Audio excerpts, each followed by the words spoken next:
Hello and welcome to the breathing space for today, Sunday, the 29th of June. And most of us joining today are Northern Hemisphere, so there's lots of pink faces on Zoom today because we're all sitting in very hot conditions. So as you practice, just take care. Yeah, make sure you've got some water. Make sure you might find if it's possible, there might be some sort of a breeze or some movement of air to keep you refreshed. Um, Maybe sit closer to a window, but like not a sunny window, just to get some fresh air while you're practicing. Um, and even so, sometimes it's nice just to have a scarf or a blanket that you can use, because sometimes even in warm weather, if we're deep in practice, the body can begin to feel a little bit cooler. So take that on board. And one of our themes today is that everything changes. So I'm going to show my thermometer right now, which says about 31.8 degrees, which is just on the limit of what I feel is vaguely comfortable. So it's a little bit uncomfortable being in the heat right now. But let's see what it's like at the end of our practice, because I can guarantee whatever we're feeling right now, things will be different in an hour's time. Right, and that's really one of our themes of today's practice, which is all about mindscape. Yeah, so through the last few weeks, we have been working our way through this book, Falling Awake by Jon Kabat-Zinn, and really just practicing around the themes of the chapters. Today, our chapter is Mindscape. There we go, it's difficult to get it to focus. There we are, Mindscape. And so there will be sort of readings from that woven in through the practice. But as you know, we have been talking about all sorts of things, taste and sound and sight, touch. And today, all of those come together because, as we know, the body and the mind are not separate. The body and the mind are one dynamic system that work together and interact with each other all the time. And in our practice today, through Mindscape, we're going to talk particularly about how we relate to our experience. Yeah, because in mindfulness, really, there's the awareness of what is happening. So, what's alive in me today is a question. And then there's this second question, which is, can I allow it? Okay. And that is not an instruction or an obligation. Okay. Sometimes we can't allow it, and that's perfectly normal. But can we allow the not allowing? Can we just accept or recognize things as they are? So these are the two questions that we're going to weave through our practice today. And let's begin, first of all, with finding our posture. Okay, every day is different. Every time we sit down or lie down to practice, there's a particular set of circumstances. Yeah. Today, we've been talking about how hot it is, so recognize that. Yeah. Being mindful, being aware of what is here, recognizing that it's hot, humid, and finding a posture that will support your practice within these conditions.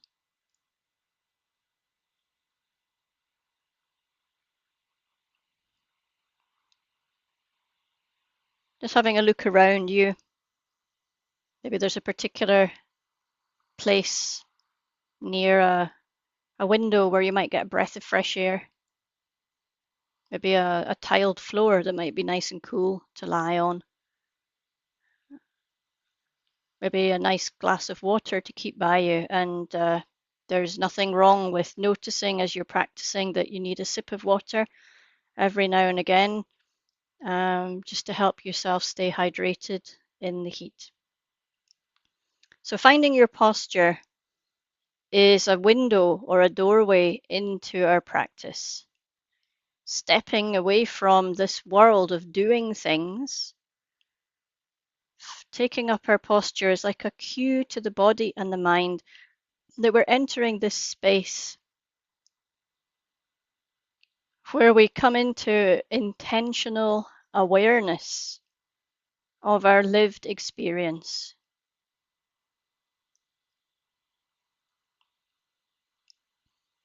And we can get a sense of this arriving and settling into practice through just connecting with the body as it is held and supported by perhaps the floor.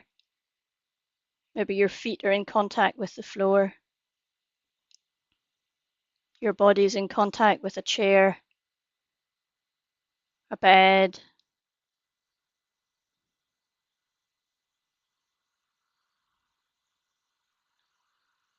And using this to find our anchor. So whatever happens in our practice, this will maybe distract us, take our mind away.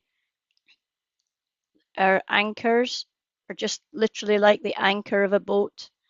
Whatever's happening on the surface of the water, and that boat is moving around. Underneath the surface of the water, we have this anchor that is a place that is steady and secure. Yeah, so whatever's happening on the water and however much the boat's moving around, it's safe and secure. A place that kind of gives it security and stillness, even if there's movement. So when we connect to our feet, our seat, and we feel that chair, that surface, that floor, it's really that sense of connection that we can bring awareness to. We notice the weight of the body held by the seat or the back or the legs if you're lying down.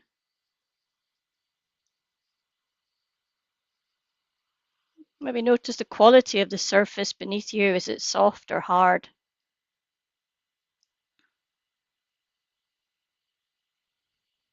Warm or cool?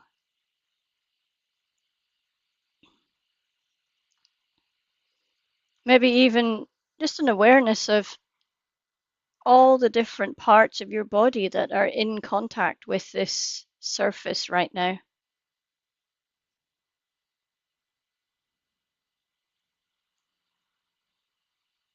Some people also like to use their hands as a way of anchoring themselves to present moment. So we're just tuning in to your hands right now.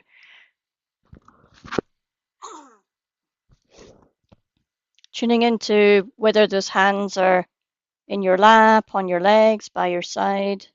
Just what's happening in the hands.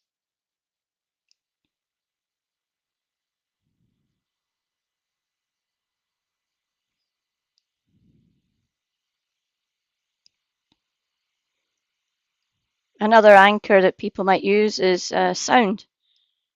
So as we have this sense of settling into practice, it changes our relationship with the world.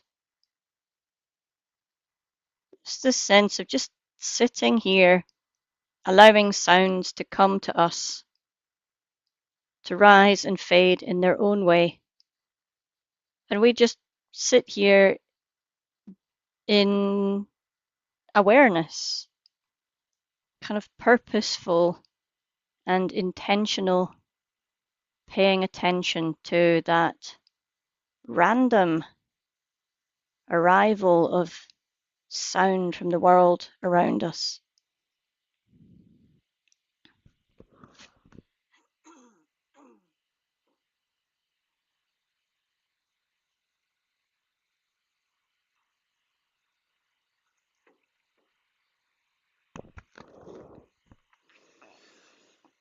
We're settling in, so there's this sense now of being present a little bit more. Maybe there's still thoughts coming in from the world that you're living in right now. And our meditation is not about pushing that away, in fact. It's more just about bringing this deliberate, intentional awareness to that question, what is alive in me right now? Instead of asking for words as an answer, why not drop that question into the body? What's alive in me right now?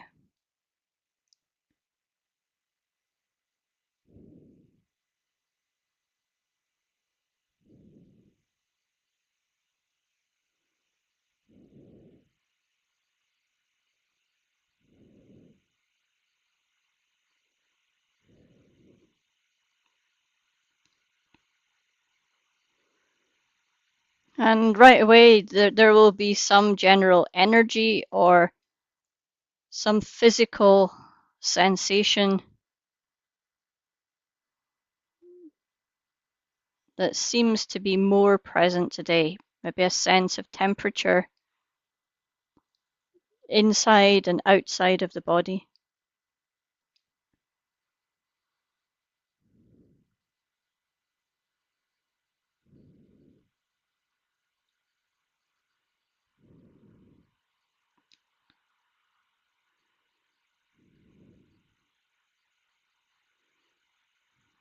Maybe a sense of humidity as well on the skin, in the air.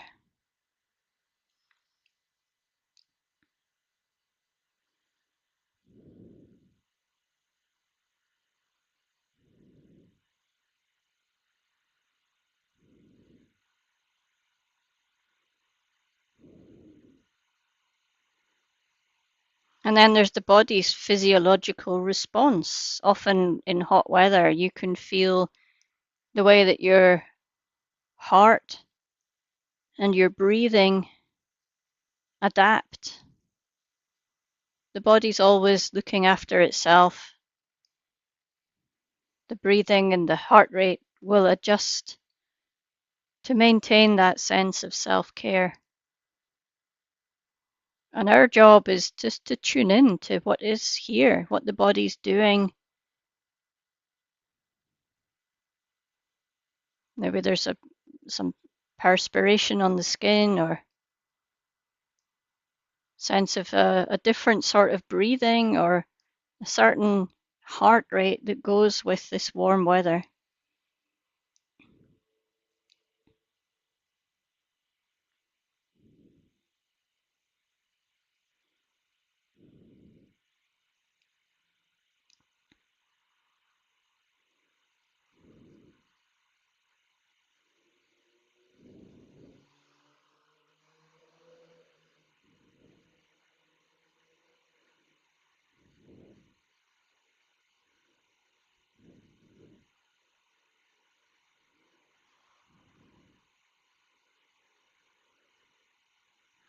Also, let's just check in with things like digestion, the gut.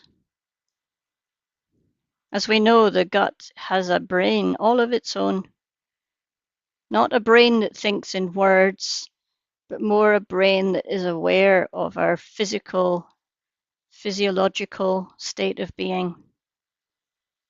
The gut's more tuned to the emotions. The emotions are tuned to what our body needs. So if we tune into the gut, we get a sense of our general energy today, calm or agitated. Just recognizing how that feels in the gut.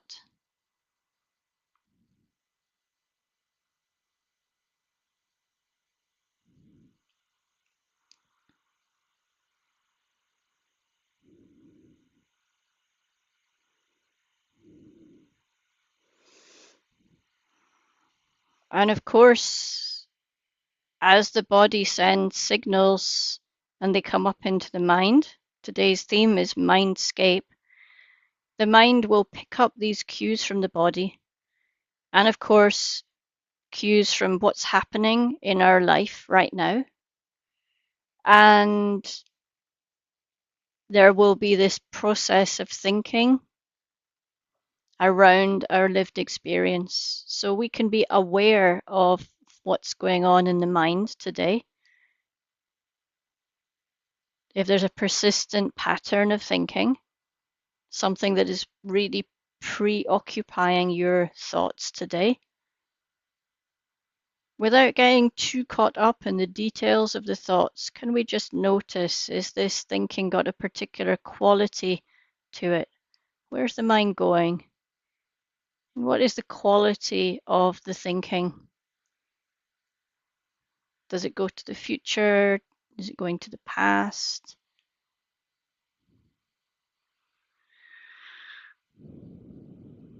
Is it stories? Is it fantasy?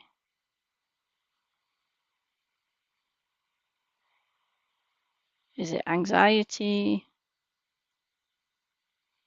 Is there guilt? Something else? Maybe joy, pleasant pleasure, happiness. So this kind of landscape. The very first week we talked about what is the internal landscape. Just checking in with what is here.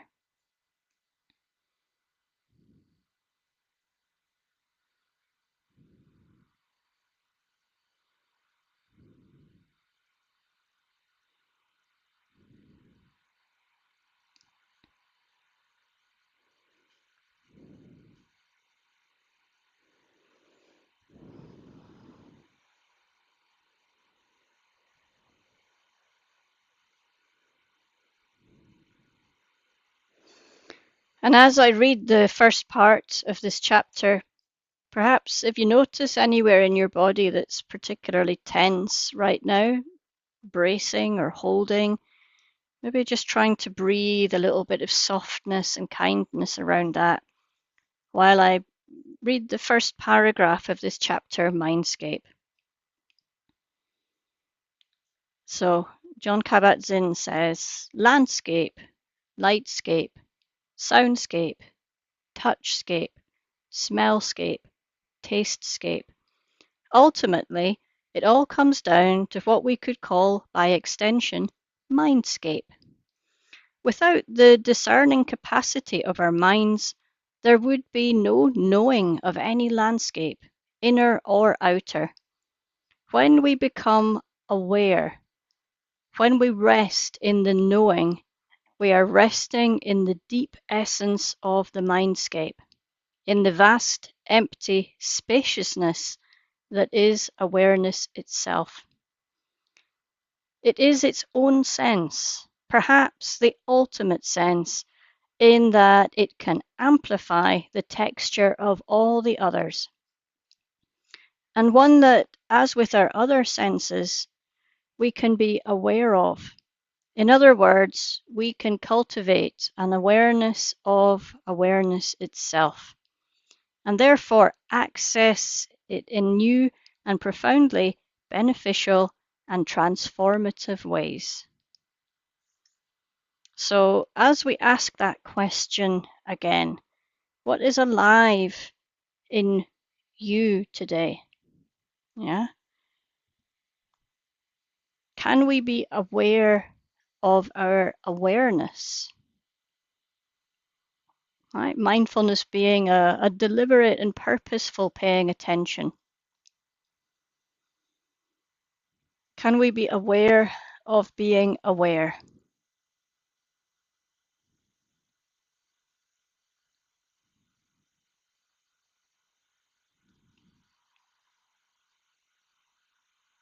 What are we aware of today in body, in mind, emotions, thoughts, sensations?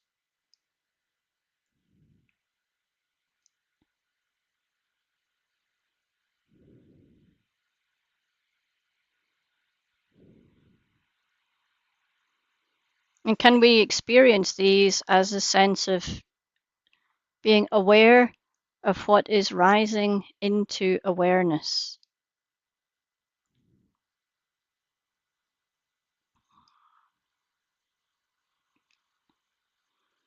Can we observe those sensations arising and lingering and maybe fading from awareness as something else takes its place, a thought, then an emotion, then a sensation?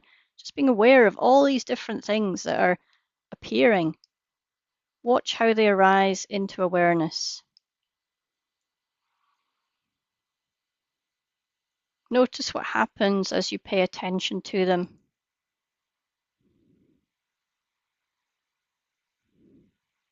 And then when they fade, are we aware of them fading and something else taking their place?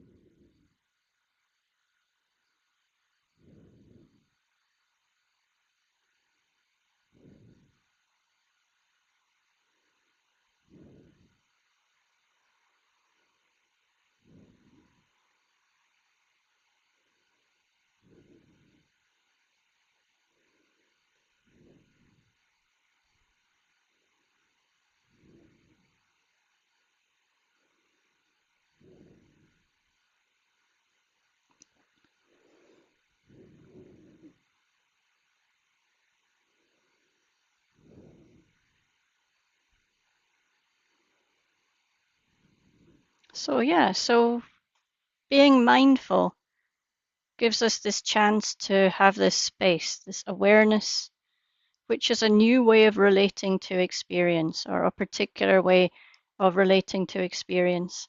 And that gives us an opportunity to relate to our experience in new ways. Continuing in his chapter, Jon Kabat-Zinn says, "It is neither particularly easy nor particularly difficult to come by or inhabit the domain of awareness of our own mindscape. All we need is motivation, and perhaps to have it pointed out to us in the first place as worthy of intimacy. It is precisely the systematic cultivation of mindfulness that shows us ways to be available to the mindscape, to taste it, to smell it, to inhabit it, to be it, and thus make it maximally available to us." So whatever your experience is right now, yeah, how many ways are there of knowing it, even of knowing your own mind? Just what would it be like to smell it, to taste it, to hear it, to touch it? If we were doing a rain meditation, R of rain is recognizing what is here. And in this practice, Jon Kabat-Zinn is really encouraging us to develop this intimacy of knowing our own experience, using all our senses and what comes alive in our awareness of awareness.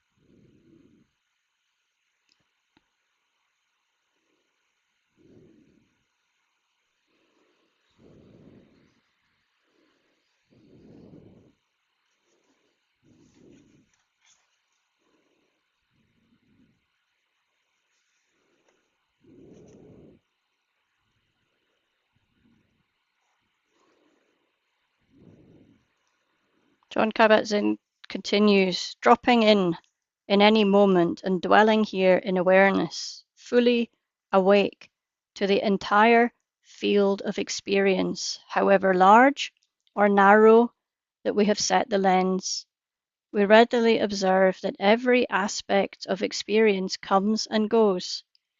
No arising is permanent, no arising endures. Sights, sounds, sensations in the body, including this in-breath and this out-breath.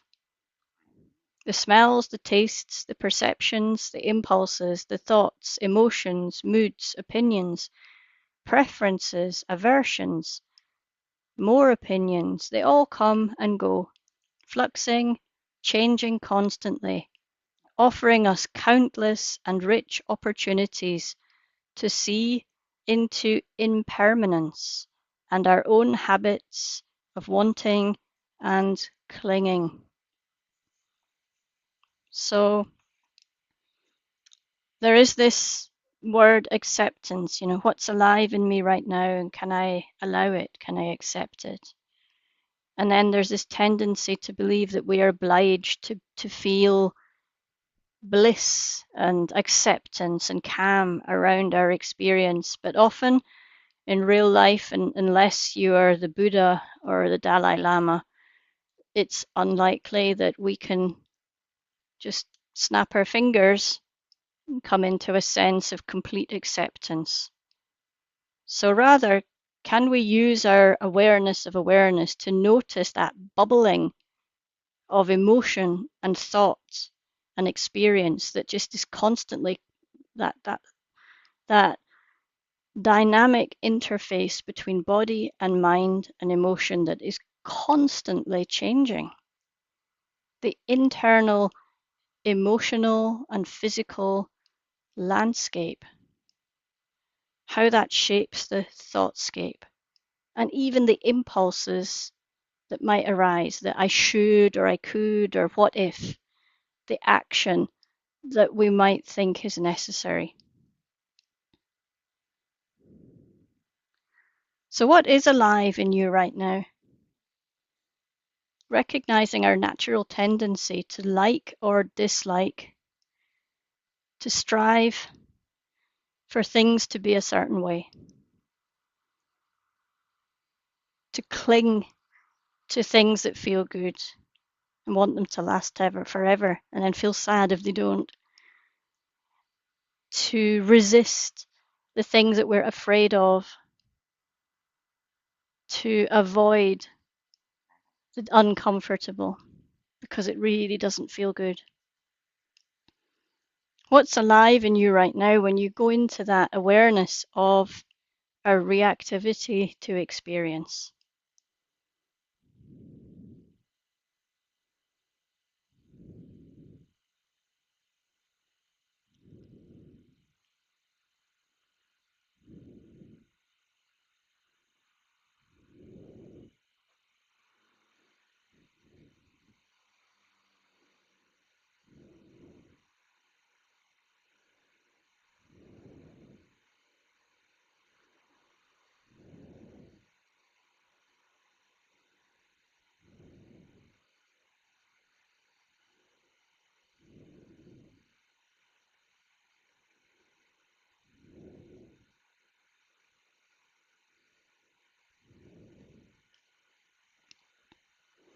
And whatever you find, what is the prevalent thing of the moment? It's kind of an emotional response, an anger, a frustration, a fear, a hope, a sadness, a joy, whatever it is. Can we allow it? Can we just allow it to be? Let that emotion, that reaction evolve and develop in its own way. And we have this awareness of our awareness of what is happening. And we just sit with it with curiosity, notice what's happening.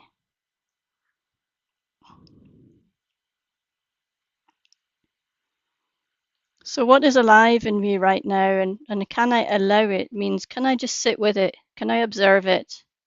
Can I get to know it? Right now, there's no action required.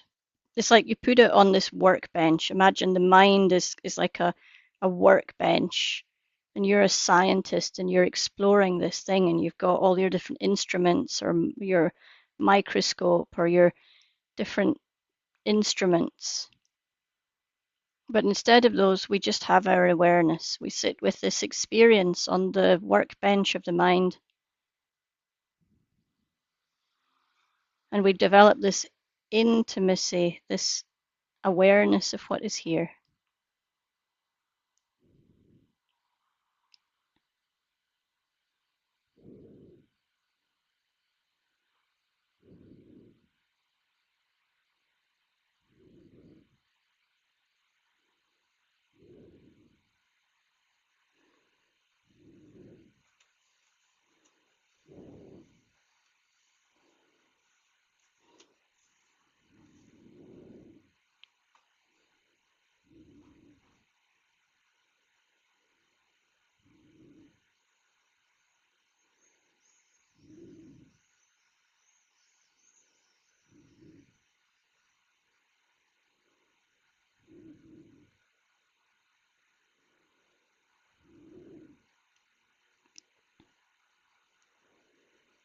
So this awareness of emotion and impulse are really useful.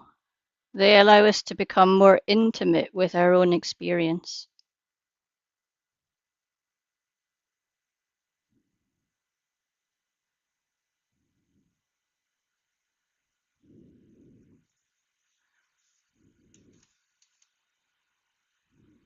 We can recognize things for what they are.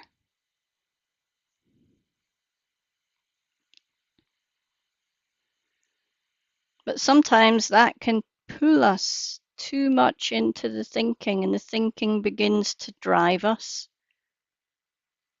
or the emotions can overwhelm us or begin to feel like they are disproportionate to what is happening.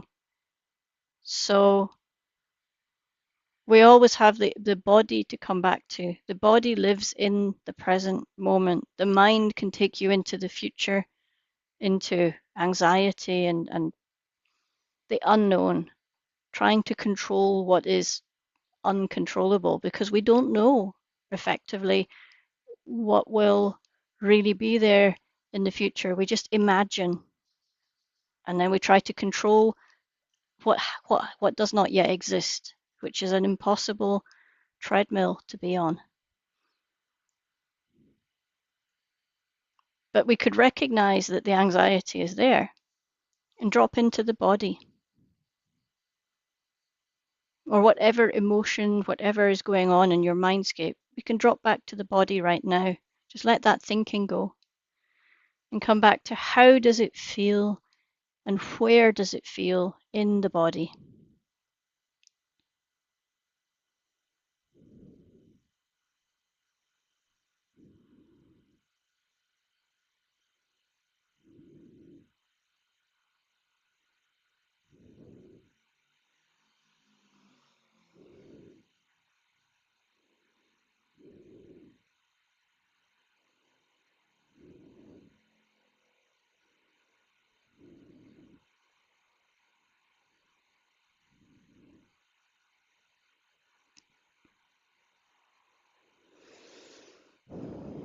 You can breathe into how that feels in the body, breathe around it, breathe through it.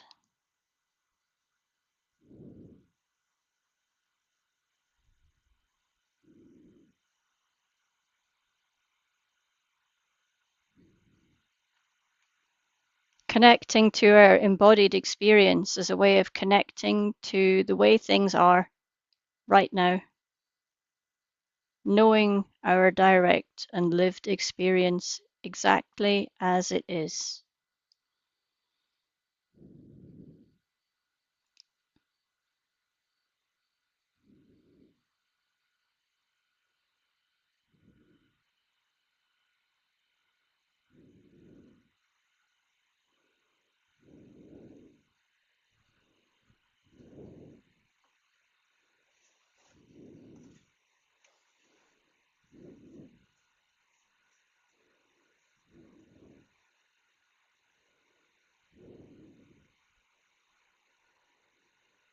As you're connecting to your body and your embodied experience, just allow these words to drop in and see how they resonate with your awareness of body.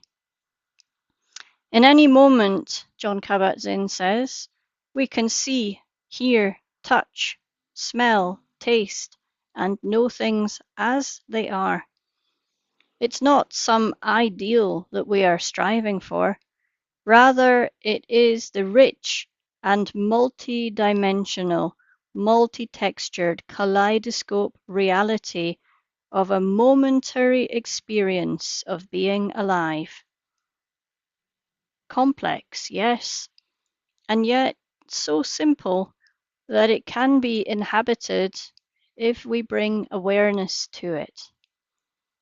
When we know something of the mindscape through a sustained cultivating of intimacy and familiarization with how things actually are in its domain, we are better able in any and every moment to let go of our fears that things will not work out for us in the future, and to let go of our various strivings to make sure that they will work out the way we want by subtly or not so subtly attempting to force them to again in the future.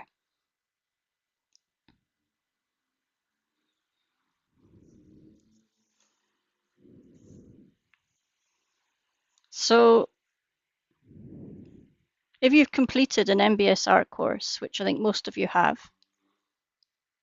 you'll be familiar with this thing called the attitudes of mindfulness.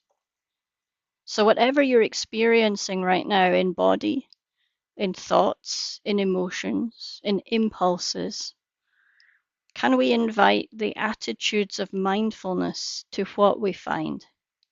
And this is part of that question. Can I allow my experience? Can I allow it to be? So whatever experience is here right now, let's just drop some attitudes of mindfulness in. And as I drop these words in, see if they resonate with any part of your experience. Yeah? So it's normal that we have a reaction to life experience. It's normal that we have behavior and thinking that's driven by reactivity, belief, stories, imagination. The question is, how do we relate to that? So what about the word acceptance? How does that word resonate with you right now?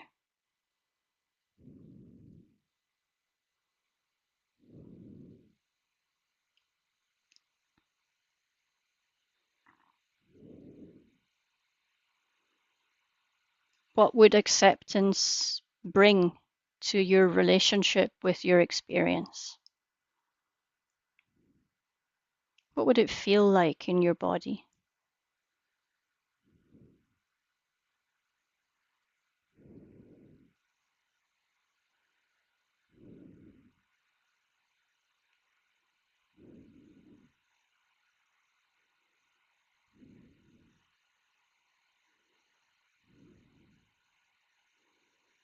And what happens as you invite acceptance into the body mind right now?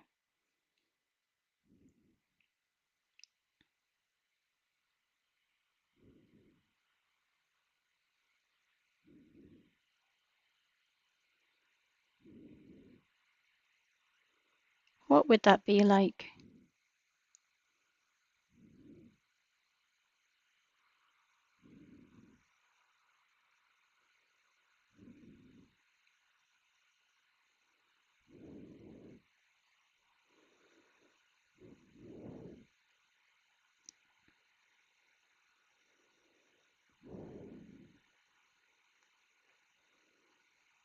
And then there's patience.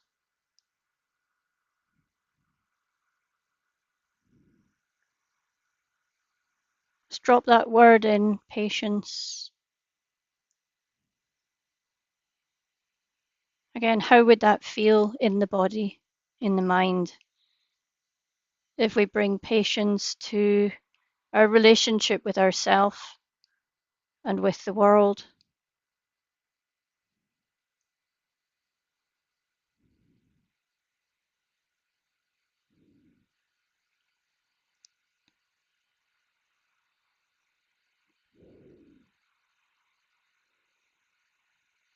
What would patience actually be like in this situation? How would it manifest itself?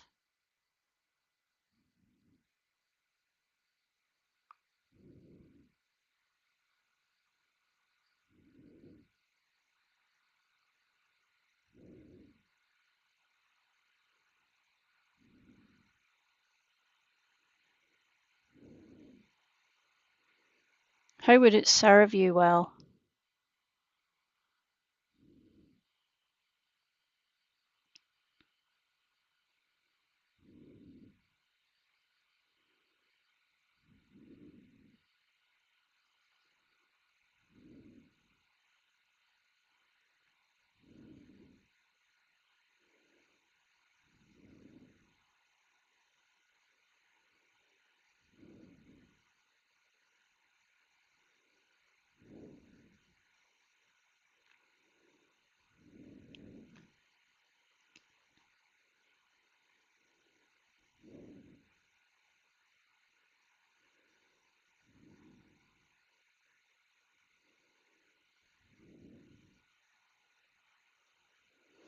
And then we have obviously the open mind and curiosity,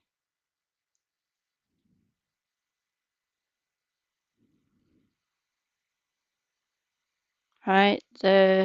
One of the very, very first sessions that we ever did of breathing space, we invited this question that life is not about finding answers, it's about living the question. So what would that do to your relationship with your experience to turn it into a question to be explored rather than a problem to be solved?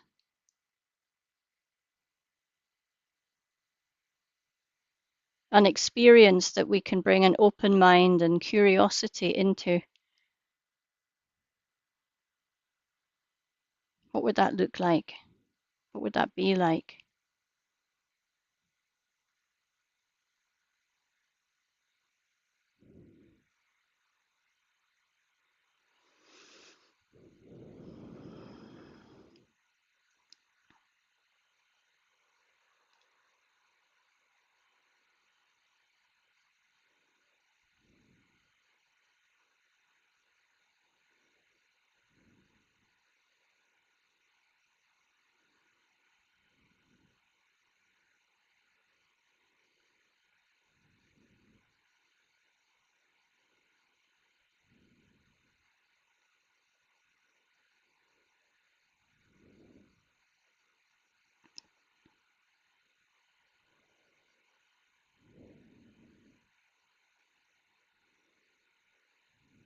And how would that serve you?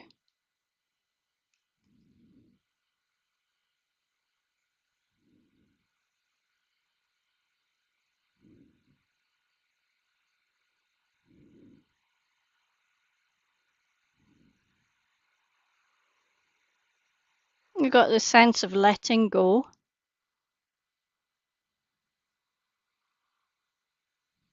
Is there anything that you need to let go of?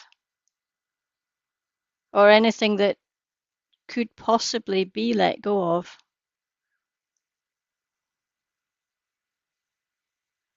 What would that be like?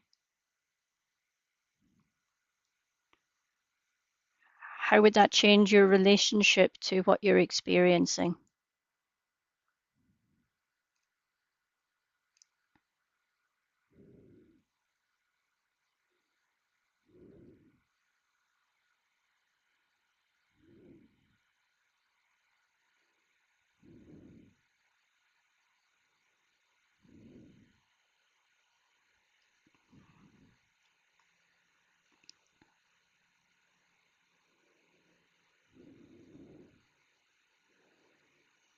So as we sit here, lie here, open to our lived experience, pleasant or unpleasant, easy or difficult. Knowing that there's no action required right now in our practice. We're just here to be intimately connected and aware of our awareness, of our experience, our emotions, our thoughts, our impulses. Can we allow them to be? Can we accept that they are here?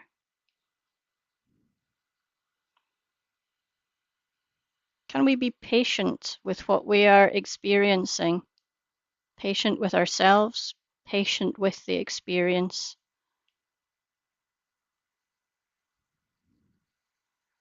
Can we just allow it to be and sit with it with an open mind and curiosity?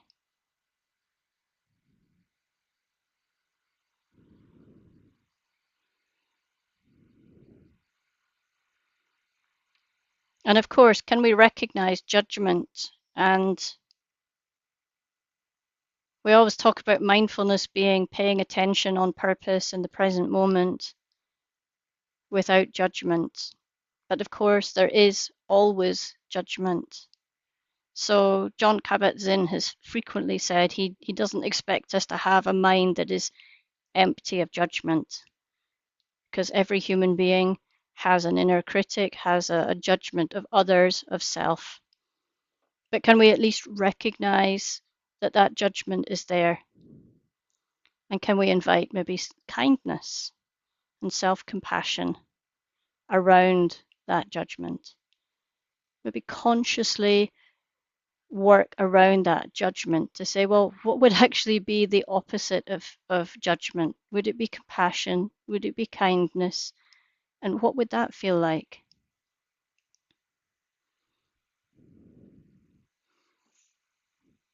In this chapter, John Kabat-Zinn continues saying, once we're embodied in that moment, in any such moment, the spaciousness of awareness that we know and have tasted in our practice, once it develops some stability and consistency, or that we have at least caught an occasional whiff of, can rotate our orientation in the mindscape to an acknowledgement, if not full acceptance, of things as they are. In any moment, then, we might actually come in touch with our own wholeness, our own beauty, beyond name and form, beyond appearance, beyond liking and disliking, beyond good and bad. Here, and only here, is peace to be found. Here, and only here, can we contribute our wisdom, our energies, and our love to those we love and to the world. And we do that through embodying our intimacy with the mindscape. So we could say the mindscape includes the bodyscape, the realm of all the senses, the body itself, and vice versa.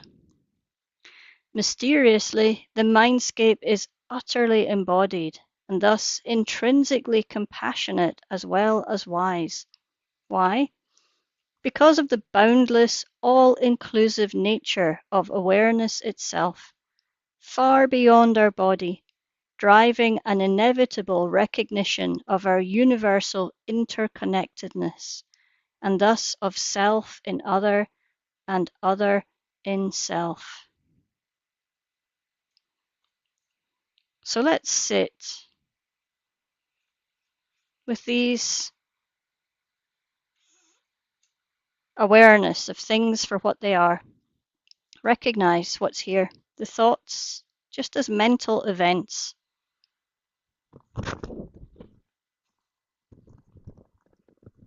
Thoughts are what arise in the mind in reaction to experience. So can we just be aware of thoughts as mental events rising and fading? Emotions are cues from the body and the mind to our sense of well-being. If there's an emotion, there's usually a need underneath that is asking to be met. And if there's an impulse to act, Well, that can give us insight to our habits. Our habits might be behavior that comes from patterns, from old ways of thinking or old beliefs. But are they actually good for us in this present moment? Can we just observe those impulses and get to know them, get to know ourselves a little better? What serves us well? So just sitting, lying, and being. I'm going to give you about 5 minutes of just silent practice. Acceptance as an intentional and active process. Knowing as an intimate and layered experience. Awareness of our lived experience. A wisdom that sometimes life feels good and sometimes it doesn't. And the way that we relate to that makes all the difference.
We're not at fault if life feels bad.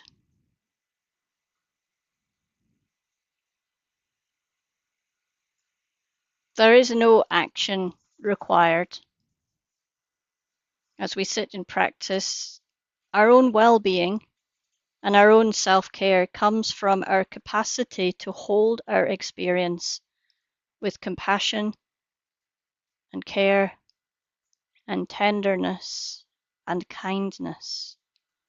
So what would it feel like right now to bring those, to invite those into your practice? How would they land? Where would they go in your body, in your mind?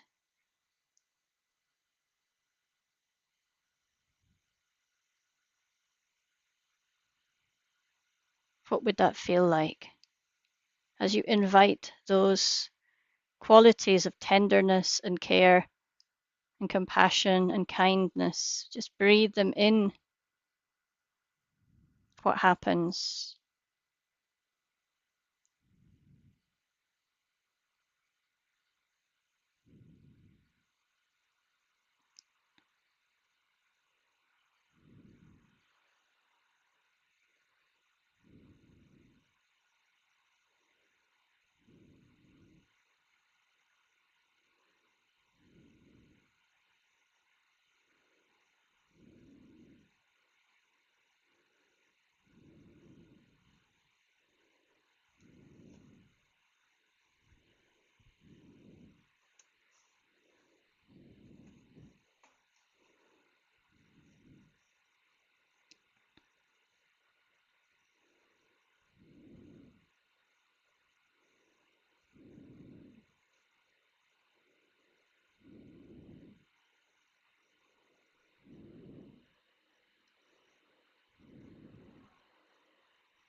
And the last part of this chapter, John Kabat-Zinn says, that element of intrinsic compassion within awareness doesn't mean, by the way, that in any particular moment, depending on various causes and conditions, that there won't be conflict or a lack of acceptance or a rending and pulling in your mind or in your life. There may very well be. This is as much a part of the mindscape of human beings, even those who practice mindfulness, as anything else. But there may very well be a gradual shift in the balance over time, from more inner conflict to more equanimity, from more anger to more compassion, from predominantly seeing only appearances to a deeper apprehending of the actuality of things. Or this may be so at times and not so at other times. In any moment, there might be a degree of equanimity, a degree of compassion for yourself or for others, a degree of insight, and those need to be noted and honored along with all the other creatures inhabiting this inner landscape. In the end, there is no ideal here that needs reaching for. The mindscape is just and always as it is. The challenge is, can we know it? Can we not be caught by it? Can we be free of it? Or, and I really like this phrase, can we be free in it? This is where the ongoing cultivation of intimacy with our moments comes in, inclining us in the direction of greater wakefulness, and thus the option of wise agency when we do act or when we do take a stand. So in the last 4 minutes or so of our practice, what attitudes of mindfulness resonate most with what you need right now? By being with and just accepting what is here, can you cultivate or a sense of self-nourishment, self-nurturing, a sense of resourcing yourself in your relationship with what is here right now? What would serve you well? So drop back into just a connection to mindscape and bodyscape with that, with your mindful attitudes. Which attitudes would serve you well right now? Nourish you and nurture you and resource you so that when you do come to take action or make a decision, you do so from a intimately connected, embodied, and mindful place.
And as we bring our practice to an end, just have a check in. What has changed since when we began this practice? In terms of the physical temperature of my room, it's maybe dropped by 3 decimal points, but even that feels different. My dog's come and she's lying down at my feet right now. The light is changed because the sun is moving more and more towards the west. So what has changed in you, in your environment, in the hour that we've been practicing? Because nothing ever stays the same. As you go into the week ahead, can we bring awareness of mind and body, emotions, thoughts, impulses into our everyday experience? And through that, can we connect more intimately with what is really here? What's here in the mind, what's here in the emotions, in the heart, in the body, in the breathing, in the feet, in the hands.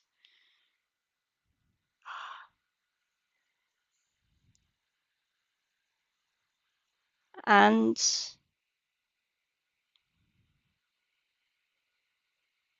as you're going through the week and you find yourself reacting, which is normal, to things, can we bring awareness of our mindful attitudes? How do we relate to ourselves as we are experiencing things? How do we relate to our thoughts, to our emotions, to our body, to our impulses, to our situation?